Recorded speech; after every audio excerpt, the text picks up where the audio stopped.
ప్రధాని నరేంద్ర మోదీ దేశానికి అత్యధిక కాలం ప్రధానమంత్రిగా సేవలందించి రికార్డు సృష్టించారని ఎంపీ నగేష్, ఎమ్మెల్యే పాయల్ శంకర్ తెలిపారు. మోదీ నాయకత్వంలో ఆర్టికల్ 370 రద్దు, ఉజ్వల యోజన, పీఎం ఆవాస్ యోజన, పీఎం కిసాన్ సమ్మాన్ నిధి వంటి పథకాల ద్వారా కోట్లాది మందికి లబ్ధి చేకూరిందన్నారు.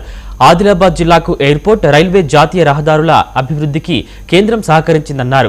ప్రధాని మోదీపై ప్రజల్లో ఉన్న నమ్మకంతోనే బీజేపీకి వరుస విజయాలు దక్కుతున్నాయని అన్నారు.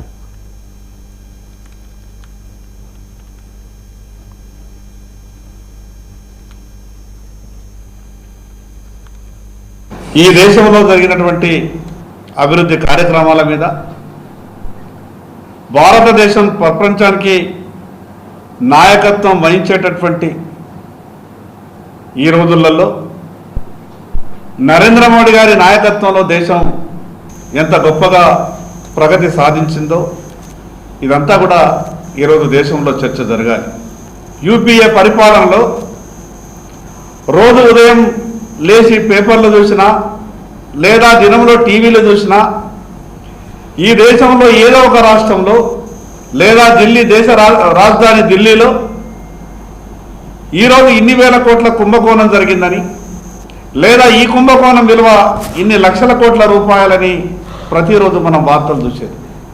తర్వాత కూడా ఏ ఒక్క రోజు కూడా కేంద్ర క్యాబినెట్లో పనిచేస్తున్నటువంటి మంత్రుల మీద కానీ ప్రభుత్వం మీద కానీ ఎక్కడా ఏ ఒక్క చిల్లిగవ్వ అవినీతి ఆరోపణలు లేకుండా ఈరోజు గొప్పగా పరిపాలన నడుస్తున్నది నరేంద్ర మోడీ గారి నాయకత్వం. ప్రపంచ దేశాలతో ఉన్నటువంటి దౌత్యాన్ని కూడా ఏ విధంగా ఈరోజు నెరవేరుస్తూ ఉన్నారో మేధావులందరూ కూడా ఈరోజు దౌత్య నీతిపై ఏ విధంగా ప్రశంసిస్తూ ఉన్నారో ఈ దేశ ప్రజానికి ప్రపంచంలో మేధావులందరూ కూడా వాళ్ళ యొక్క ప్రశంసలు మనం చూస్తూ ఉన్నాం.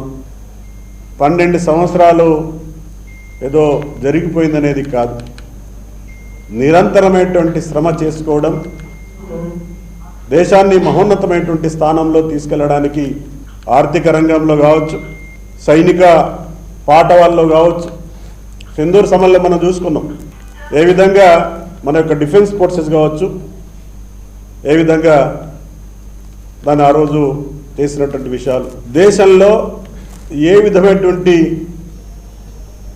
పరిపాలన జరగాల, ఏ విధమైనటువంటి నీతి ఉండాలనేది ప్రధాని నరేంద్ర మోడీ గారి దగ్గర నేర్చుకోవాల్సినటువంటి, ఎందుకంటే చాలా దేశాలు ప్రపంచ దేశాలతో ఉన్నటువంటి దౌత్యాన్ని కూడా ఏ విధంగా ఈరోజు నెరవేరుస్తూ ఉన్నారో మేధావులందరూ కూడా ఈరోజు దౌత్య నీతిపై ఏ విధంగా ప్రశంసిస్తూ ఉన్నారో ఈ దేశ ప్రజానికి ప్రపంచంలో మేధావులందరూ కూడా